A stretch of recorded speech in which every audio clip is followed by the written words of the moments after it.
Let's talk to a practitioner, someone who is a podcaster. Mowa Mijinyawa is joining us virtually to look at this. Good morning, Mowa. Good morning. Thank you for joining us in early exchange. Talk to us about podcasting. How does it operate and how do you become a podcaster? What is the process to it?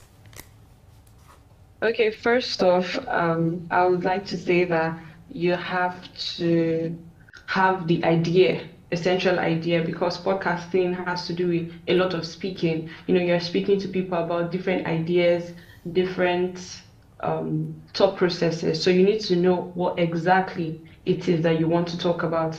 Then you can write it down, have your framework, whether you want to do episodes or just seasons. And that, I believe that's how it works. Just have what it is you want to talk about and have your software. You're either using Spotify for podcasters or you are using your microphone, or you can use your phone.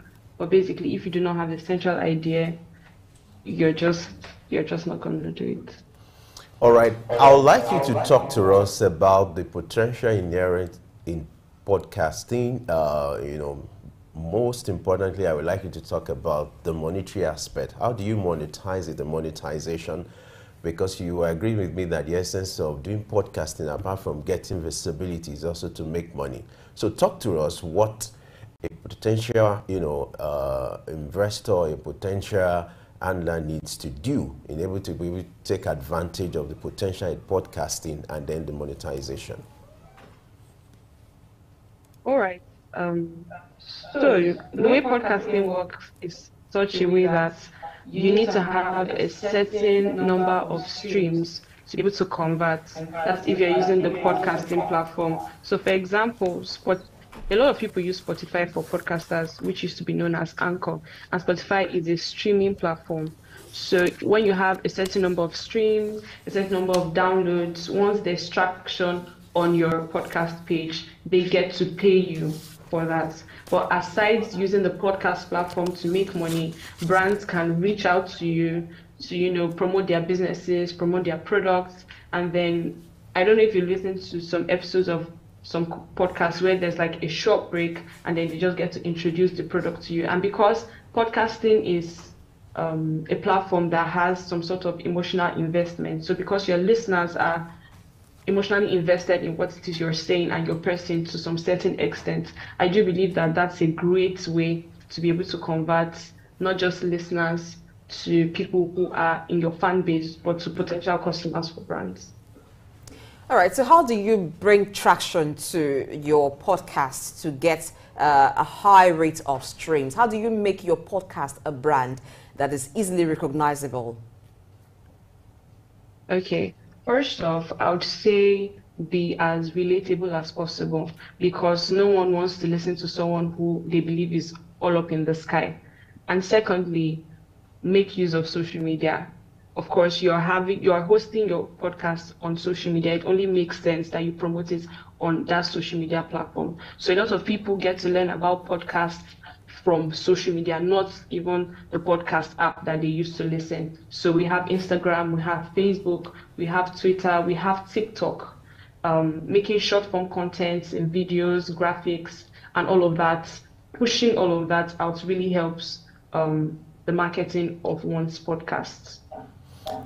Now let's go into your story now. I would like you to talk to us some of the struggles you had when you started your podcast and the challenges you had and how you were able to maneuver for people who want to go into it to understand the challenges and how to manage them. Tell us your story. Oh, mine is quite an interesting story because compared to what other people do when they start podcasts, like I said earlier, you need to have an essential idea. So I did not wait to have all of the gadgets, all of the equipment before I started. I started with an Oremo earpiece. Yes, I did, in the corner of my room. And yeah, that's basically it. What are some of the struggles that I've had to overcome? I would say for a podcaster, most of the things you have to deal with are actually internal, because if you look at it, most of the things that are external that you think is a big problem are things that you can work around. If it's getting a microphone, you can start with an earpiece like I did. If it's getting a good place to record, you can record under your blankets. If it's editing, there are courses online that you can always take that are free to be able to help you. But most of the challenges I've had to overcome are things that have to do with my mind, believing I can do it. Is my voice good enough? Are they going to listen to what I have to say? And the way I've been able to overcome that is by reading and consuming a lot. So I read a lot of books, I listened to a lot of content creators, and going over and over, being used to good content actually helped me in my journey. All right, still talking about your journey, I want to ask, for how long have you been podcasting? Well, over a year now. Okay, so in this space of time that you've been podcasting, what are the changes or developments you've seen in the podcasting landscape?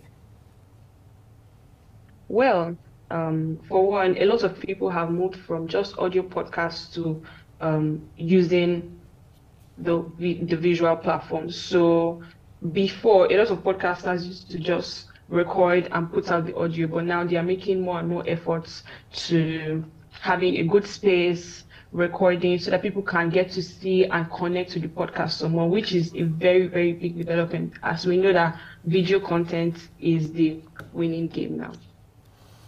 Now, you observe that podcasting is becoming the rave of the moment. But I want to put this to you. Sure. Why do you think is of interest in recent times? You know, see, virtually everybody is saying, I want to go into podcasting, I want to have my own studio, I want to do this. Why do you think is of interest in recent times? Well, I do believe it is of interest because a lot of people want to be able to influence others. So along with the rise of podcasters is also the rise of social media influencers. And you know how they say you are who you listen to. So aside just seeing the people that, how do I put it? Aside just being in people's faces, they also want to be in people's ears so that they are able to dictate to the next generation or to people in their generation how they are to think. So I believe it's because a lot of people want to be thought leaders. That's why they want to be podcasters. So how do podcasters measure the success of whatever episode that they record? In other businesses, they would say user behavior. So how do you monitor your listeners or your audience behavior, and how does it impact on the work you create? How do you know how much of streams you're getting, how much of downloads you're getting, how much that becomes for you in terms of money, actual money? Okay, so whatever platform you're hosting on gives you the feature that lets you know the kind of people that listen to you, their age range, and all of that. So it is between you and the platform that you're hosting on to be able to convert those streams to money. Yes, so aside that, there are also feedback mechanisms that you as a podcaster can have. You can, for example, in my podcast, I have a mechanism whereby people can get to send in their questions, send in their requests, and all of that to a Google form. And then I get to know my listeners firsthand. And also we have an email list that enables me not just to be in their social media platforms, but also be, to some extent, in their DMs. All right, you agree with me that podcasting has become competitive now. Talk to us. What do you think a podcaster should do to ensure that you keep up with your game, you survive the terrain, and then you stay in production? Well, I would say it requires a lot of determination, first and foremost. Secondly, I would advise that you consume good content. Like I said, one of the things that helped me is that I was consuming a lot and I was reading a lot. When I mean consuming, I was consuming a lot of visual content. I was going on YouTube. So you can't give out what it is you do not have. You can't pour tea from an empty kettle. If you want your podcast to always be something that people come back to listen to, because people would not go where they do not find value. Even if your podcast is about comedy, there should be things that give people value, and is that it entertains them or it educates them. It's one of those two. If you continually do that, no matter what, your podcast will stay on the top. And as a mentor of mine always says, everyone has their unique abilities and whatever, and the unique things that they bring to the table. So your education, your experience, and your exposure are three things I believe you should hone. And when you hone that, your podcast will never be like any other person's podcast, no matter how many people are in the same niche as you are. Okay, you talked earlier about video content becoming a part of podcasting now. And I know that for content creators, they bring on different innovation to spice up whatever they do. But what, in the process of doing that, what are the things that could get a podcaster into trouble, particularly with copyright issues, maybe the use of music clips and other things? What are those things a podcaster should be aware of? Yes, you've mentioned one of that, which is music or instrumentation. But I think it's very easy to avoid that because the platform I host on gives me some music that I can use, which do not have any form of copyright. Also, as opposed to popular opinion, I believe that podcasters actually have They have some sort of freedom to be able to express. So, because it's not like, if you say anything that is politically incorrect, it's not like they can fine you, because we live in a country where there's supposed to be freedom of speech, do you get? So aside that, and aside the rules and regulations that your streaming platform gives you, there is little to no trouble that a podcaster can get into. Now, let's look at the issue of audience engagement. You agree with me that this is crucial. Now, how do you sustain that in this business, in this game, audience engagement? You keep engaging them to ensure that you have more listeners and more followers on your platform. I would say show up consistently.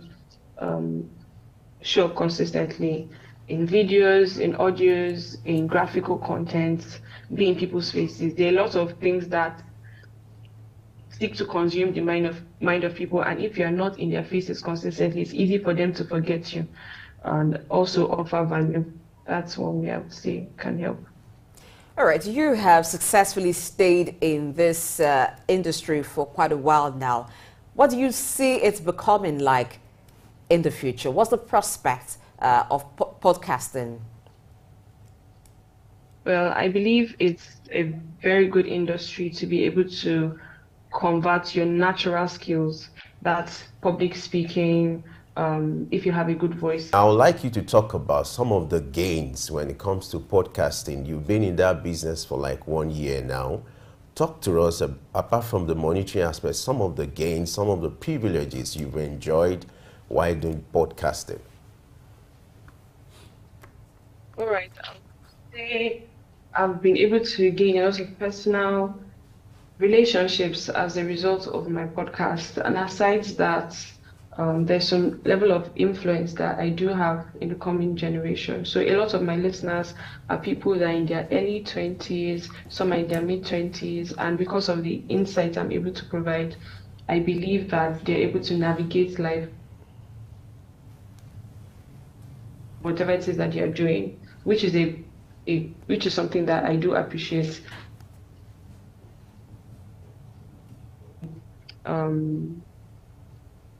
Also, the money is there, some level of brand recognition and partnership. So yes, those are some of the things that I've been able to gain from podcasting. Okay, are there certain niche that are on demand or are enjoying a very high demand and receive greater audience right now than others? In the podcasting field, I would say lifestyle content, and podcasts that speak about societal issues and all of that, as opposed to podcasts that talk about books and all of that. So anything that has to do with human interaction and human relationship, I do believe has a greater success rate.